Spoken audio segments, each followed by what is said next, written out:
Hinay-hinay nang nagaduol ang bagyong dunay international name nga Fungwong.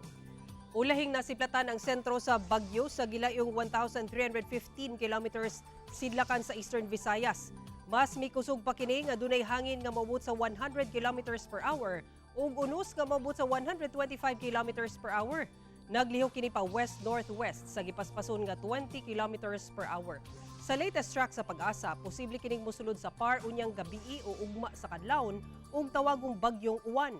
Mopaduol kini sa Luzon ug posibleng maglandfall sa Aurora ug Isabela sa Domingo sa gabii o Lunes sa kadlawon.